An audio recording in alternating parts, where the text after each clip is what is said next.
Tonight on Crossfire, is compromise good politics or a dirty word? In reaching across the aisle, are both parties selling out their most loyal supporters? On the left, Van Jones. On the right, S.E. Cupp. In the Crossfire, Maria Cardona, a Democratic strategist, and Ralph Reed, chairman of the Faith and Freedom Coalition. When our leaders find the middle, will they lose their base? Tonight on Crossfire.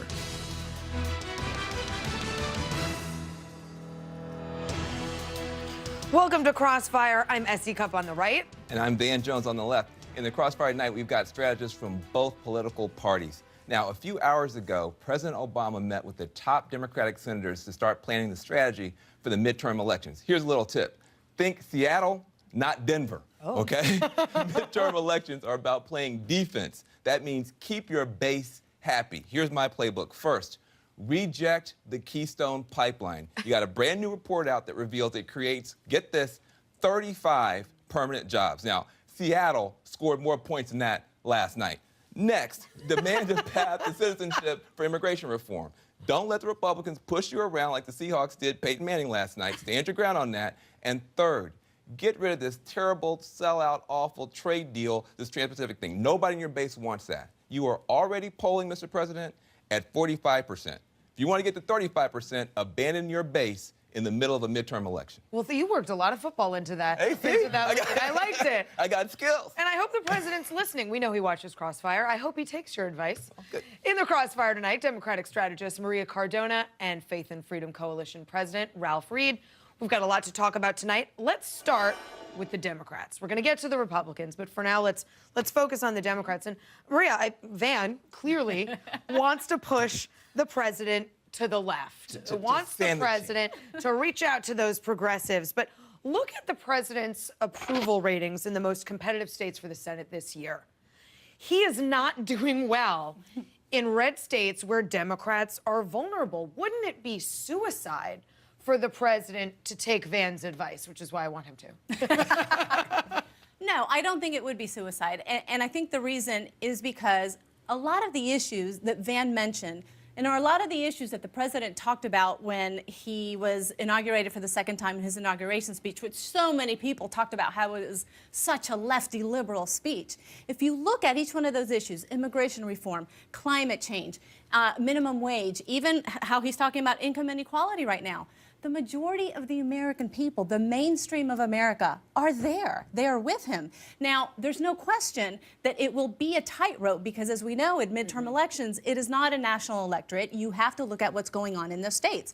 And that's why you see some of these red state Democrats are doing their own thing, and that's okay. Don't want to be seen with him in public. But that's okay because they know what they need to do in order to get elected. It actually means that the president can do all of the things that Van Jones talked about. Good. And gives them an opportunity to show the difference. Let's bring you in here. Wouldn't you concede on some of this stuff? Maybe you don't like everything I just said, but there's a lot of stuff this president has led on, the public's with him on, and now even Republicans are moving. Immigration, minimum wage, unemployment insurance, the debt ceiling, clean debt ceiling. All these are things where Obama stuck the pole in the ground, and now Republicans are moving his way. Isn't that a vindication of his leadership? No. I am shocked. I think the problem is, and SE showed the president's plummeting approval ratings in the key red states where the key Senate races will take place. But this is an approval rating that has plummeted from the high 50s to mid 50s down to the low 40s. And I really think, Van, you're making it more complicated and more political than it really needs to be. This is really largely because of a policy failure. The central domestic legislative achievement of this president, the domestic legislative achievement that will define his presidency in the same way that the Great Society did for LBJ and the New Deal. Are you going to say Obamacare?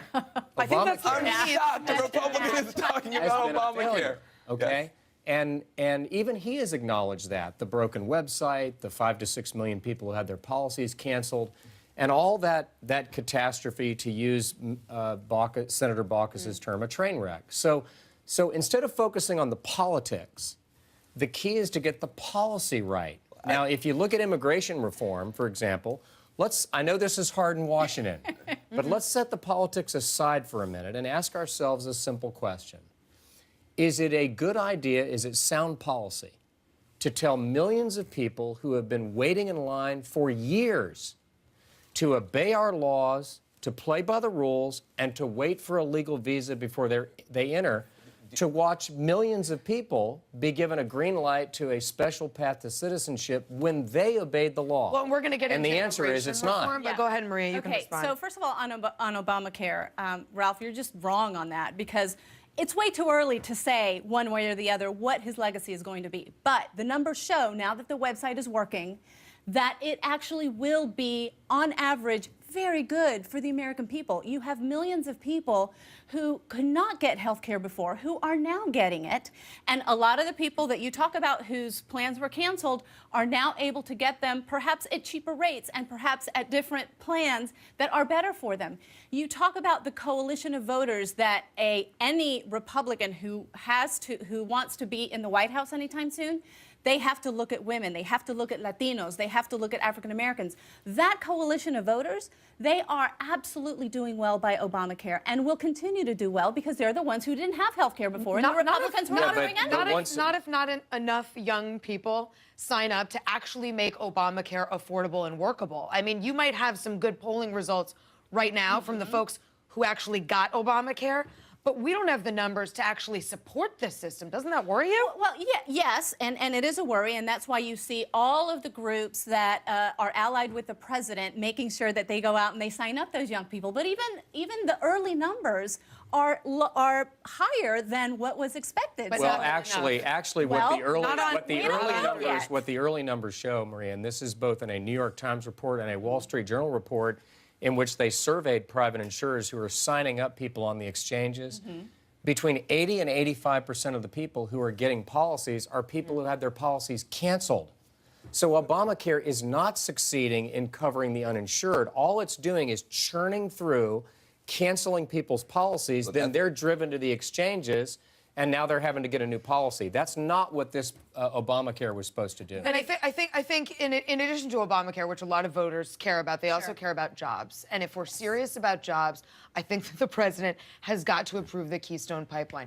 You've got major labor union folks backing this. President Clinton said we've got to embrace Keystone. It just got a clean bill of health in this report. Haven't the opponents to Keystone already lost? I bet the president approves this. They have lost. You want to make a bet? Absolutely not. I will bet you. Okay, great. Let's do it. I won't bet you my retirement, but I will bet you. Let's stay away from $10,000 bets. That's right. But we'll just shake on it. How about that? Shake on it. Good. If you look at the report doesn't actually say that this is going to be good for the country. What the report actually says is that in and of itself, you cannot make a determination on the impact of what this one project by itself, without any other factor coming into play, will have on carbon emissions. What it does say, though, is it plays out scenarios which are very feasible that will play out. For example, the price of oil goes down. Everyone's speculating that the price of oil will go down. If that happens, then tar sands expands and carbon emissions will go up. And so I actually think taking that along with everything else that the president wants to do on climate change can give him a green light to say no. I really want to get your opinion on this. Now, I don't understand why Republicans have made this project the centerpiece of their entire economic philosophy. When you look at I think that's overstated quite a bit. Well, every time we have a show, somebody says something. It is a go-to Somebody move, says though. somebody says something about centerpiece of Keystone, our and economic philosophy. somehow Keystone is going to create all these jobs. No. And then it turns out, look, let's just go with the actual numbers. It turns out the actual numbers are 3,900 temporary jobs in the construction sector and 35 permanent jobs. Why is this obsession that you guys have when you have a foreign corporation, TransCanada, who's going to be seizing American farmland, putting a dangerous toxic chemical through so they can send it over to China and create 35 permanent jobs? Why is this your talking point? Well, I don't think that's a fair reading of the report. First of all, the report says there will be 42,000 jobs created. Oh, no. It says, let's be very clear, 42,000 jobs, direct, indirect, and induced. That's right. Which is basically the secretary touches a piece of paper. That's an econometric model that shows the spending of people who get jobs and so forth. It isn't fair to just limit it. But it's 3,900 construction jobs. By definition, I can give you that. Any other? Temporary. Go ahead. Dan, by definition, construction jobs are temporary. Okay? When you build a building, guess what? When the building's built, you move on to the next project. It's ridiculous to say you shouldn't build a pipeline for that reason. That's number one. Number two, the main argument given for why the pipeline should not have been green-lighted was its potential effect on the environment. Right. And what the report shows, Van, and this is irrefutable, the science is clear, is that the alternatives to the pipeline are worse. If you use primarily tanker trucks to transport this shale gas, climate emissions will be 28% higher than the pipeline. If you use primarily rail, they'll be 40 to 42% higher. So if you're for protecting the environment, you should build the pipeline. All that's a very good reason to leave this toxic sludge in the ground. We can talk about that later. All right, so Democrats have their own little feuds, but Republicans have their own share of divides, too. When it comes to immigration, I'm convinced we're having the wrong debate. I've got some numbers that will surprise you next.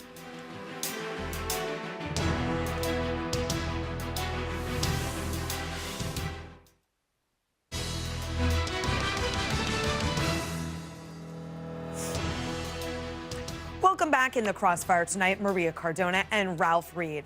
Today, President Obama huddled behind closed doors to plot strategy for 2014. Immigration reform is sure to figure into that, even though Paul Ryan now is clearly expressing some doubts. Bottom line, can you put something on the president's desk this year that he can sign? I really don't know the answer to that question. That is clearly in doubt. Okay, well, here's my question. Are we having the wrong debate? When it comes to pathways to citizenship, does anyone bother to look at the numbers? According to a Pew poll conducted in 2012, nearly 2/3 of the 5.4 million legal Mexican immigrants who are eligible to become citizens of the United States have decided not to pursue that. Why? Many say they're simply not interested. So, Maria, I've got some more polling. This one from Pew. When asked what's more important among Hispanic legal immigrants, they say legalization, 55% is more important. 36% say citizenship. So if the main priority is legalization, and we've got a Republican proposal on the table that allows for legal status, why are we obsessing over this pathway to citizenship that some immigrants don't even want? Well, I think the reason why the pathway to citizenship is important, and it is important to a lot of immigrants, is because we don't want to have in this country a second-class citizenry. So it's one thing to give them the choice, and if they choose not to become citizens, you know, that's fine. There are a lot of legal immigrants right now that are not citizens, and they continue to work and raise their families, and that's fine. And send money home, and send money home, and maybe intend on travel. returning That's home correct. That's exactly right. But if they want to, they've been here long enough, they can start the process and they can become citizens. And I understand, but isn't that a political roadblock that is unnecessary? Well, I don't think so. I think it's... we all want immigration reform. I think it's more of a roadblock for Republicans, frankly, because I would tell you today, yes, if the pathway to legalization is something that is real and that is on the table for Republicans, Democrats would have to really think long and hard about accepting that, because if you put that choice in front of an immigrant, between a pathway to legalization and nothing, of course they're going to choose a pathway to legalization. Well, many of them prioritize that. Well, but guess what, Essie? There is nothing on the table right now. And in fact, Paul Ryan and Raul Laurador said on Telemundo to the whole Hispanic community in the country that he didn't think this was going to happen. And it might not. Well, I think that would be a tragedy. Now, I'm really curious about you on this one. You have actually been a big fighter. From my point of view, the good side of the immigration reform, trying to get families unified, all that kind of stuff. And yet, this seems to be a very tough pill for the Republican Party to swallow. And for some people, it seems like there may be an elephant in the room. There may be some either ethnic or racial or cultural chauvinism here. You got people saying stuff like this. Steve King is famous for doing this to you guys. He says, for every valedictorian, there's 100 other dreamer kids who weigh 130 pounds. They've got calves the size of cantaloupes because they're hauling 75 pounds of marijuana across the desert. Doesn't that kind of rhetoric from the Republican Party offend you or bother you? And why don't you guys speak out more strongly against those kinds of almost intolerant-sounding comments? Well, I think the most important thing that I can do at Faith and Freedom is talk about what we're for, not what we're against. And I think what's interesting about the debate, Van, is there's a lot of things that we can agree on. Yeah, but aren't you against comments like that? Well, that doesn't reflect my views. I've never said anything like that, and I don't think it. I don't think it. Look, Steve King's a friend of mine. I think the world of him. I think he's a great representative for the state of Iowa, and he's a good conservative. But you're a top, but you know, I've said political things. strategist, and I'm asking you a tough question here. Mm-hmm. You just said, on the one hand, we all know that you've been a good champion on some of this stuff. At the same time, you say your friend says stuff like this. If I'm just a regular person, I'm trying to figure out what party should I be a part of. I know that you have your heart in the right place, but your friends say terrible stuff. Doesn't that hurt the Republican Party, and why don't you do more about it? No, look, I think that there are bad actors and there are people who say things that they shouldn't say that are inartful and hurtful in both parties. I don't think that's confined to either party. And it gets back to what I said earlier, Van. If this is not, you know, just a bunch of carnival barkers and this isn't just a reality show, if we're really going to try and arrive at public policy that changes people's lives for the better, then let's focus on getting the policy right. And what caused this system to get broken with the 65 immigration reform under Johnson was to move through chain migration. So now in our country, 80% of everybody who enters the country comes because they're related by blood or familial connection to somebody who's already here. So we can't get people based on our economic needs or anything like that, and spouses and children have no priority. So what I've said is I'm against amnesty, but I'm for fixing what's broken. No one's for amnesty. But am I wrong? That's not true. Yeah, that's not true at all. There are plenty of None people who are Democrats for that are amnesty. serious about this position Oh, well, that's a are different for thing. amnesty. Look, Republicans love to say that we're for amnesty, No, but that's we did not amnesty the in case. '86. It was a bipartisan process. There are plenty of people. But that's not what this is. You are also a top strategist. Doesn't this perception problem for Republicans? For Democrats, we don't have a problem on this issue. Republicans have a lot of dyspepsia on this issue. Yes. Isn't this an issue for them? And why do you think it's the case that they choke on it so hard? I think it's a huge issue for Republicans, but I actually do want to commend people like you, Ralph, because you have led on this. And I think the faith community, I think the law enforcement community, I think even the Chamber of Commerce, the business community that are mostly, you know, conservatives and Republicans have led on this. So there are a lot of Republican leaders in the right place, but I think they really need to push a little bit more, like Van was saying, because there are still a lot of Republicans in the House. And let's face it, this is up to the House now in terms of what is going to be presented, whether those principles are going to be able to become a reality. Right. And I do think it's a huge issue from a perception standpoint, from a future political survival standpoint, if you will. And you guys have heard this, right? Latinos are going to be one of three in terms of descent in 2050. I get back to what I said. You're saying it's a problem for us, but the reality is Barack Obama ran for president in 2008 and promised in his first term he would get this done. He controlled both chambers of Congress, one of them by a margin large enough to pass a constitutional amendment. He did nothing. He didn't get it done. He's failed to lead. And that's a reality. And it didn't move at all. And then he did it by executive order before an election. I want to get one other question in here about Chris Christie, because he's been in the news, and I'm sure we can argue about him just a little bit. It seems to me the giddiness with which the media and Democrats are just, you know, delighting in his troubles is having an unintended consequence. It is winning him sympathy and support from the very people who trusted him the least, the far right. And proof, the latest proof, is that CPAC, which snubbed him last year for being too liberal on certain issues, has suddenly decided he's perfectly conservative enough, even though his opinions have not changed on those issues. Aren't Democrats and the media risking shoring up his support over the next year by overreaching on some of these stories and not just letting this investigation play out? I don't think so, and here's why. I actually have a different theory, or an alternate theory, as to why CPAC invited him. It wasn't because they're suddenly so in love with him. I think it's because they do see that he, even with Bridgegate and everything, that he does have a potential path to become a big leader in the Republican Party, and they don't want to be left out of it. Well, I think they want to have a say I think in that. they also really want to have a say in that. Their enemies. Stay here. We're gonna come back. Now listen, before we go, I want we're gonna come back. We're gonna talk about our biggest outrages of the day. We've got a few.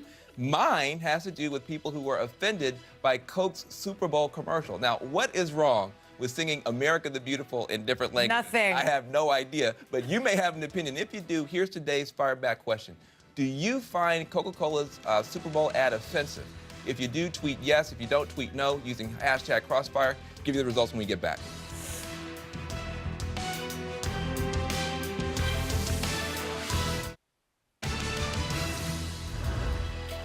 We're back with Maria Cardona and Ralph Reed and our outrages of the day.